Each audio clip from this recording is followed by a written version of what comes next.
Well, welcome to the bird station. Erica, can you tell us what kind of birds we have here today? These birds are Californian brown pelicans, and some people just call them brown pelicans. That's right. And Addie, can you tell us what these birds eat? They eat small fish out of the estuary. Small fish. How come they don't eat a big fat 30-pound salmon? Because it wouldn't be easily digested for them. That's right, and it might be hard for them to swallow. Tucker, can you tell me, why do these birds like to live in an estuary? Why do they hang out in this kind of habitat? Because this is where they can have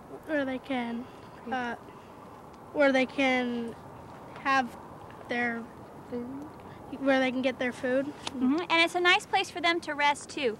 And if you look around, estuaries are very important for birds other than brown pelicans. Lots of birds like common murre, gulls, and shorebirds and waterfowl all use estuaries to feed and to rest. These birds all migrate. Does one of you want to tell me, what is migration?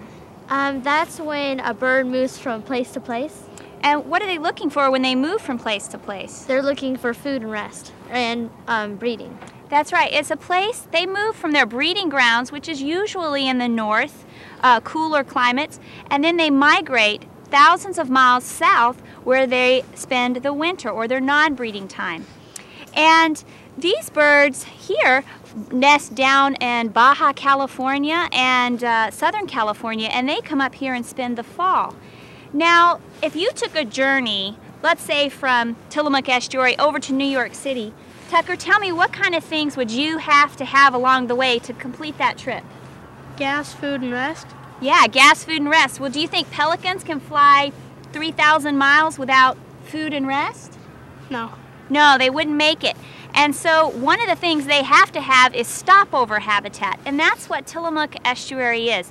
It's a place where these birds get their fuel and their rest. It's just like a stopover. And once they make that migration journey, they use something called a flyway.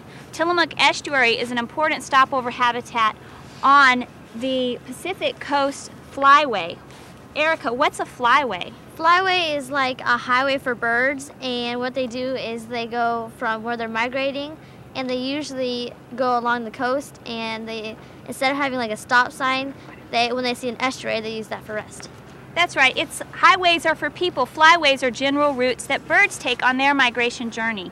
Now, some of these birds face some hazards on these migration journeys, and sometimes right here in our estuaries. And Norma is going to tell us a little bit about these two birds and some of the other threats that face birds on their migration journeys. You'll notice that one of them's smaller than the other one, and that's knee tarts. Knee tarts came to us out of Knee Tarts Bay, of all things. She was found out there after all the other pelicans left the area and migrated back to Southern California. So we went out and picked her up and found that something had bitten her wing off. So with her personality, as sweet as she was, we decided that she would make a great educational bird. Timmy, the bigger of the two, also has a wing injury where he will never fly again either. And he came to us from a rehab center in Eugene. Both of these birds, you'll notice, have white heads. They get their white heads after 3 years old. And you'll notice that any pelican that has a brown head is younger than 3 years old. These birds are actually threatened. Erica, can you tell us some of the things that might threaten these birds? Like a fishing line right here could get them all caught up. And what do you have, Abby? Pop can beverage holders and a water bottle might seem like food to them underwater, and they might go up and try and eat it. Thank you guys. It's just wonderful. Thank you very much.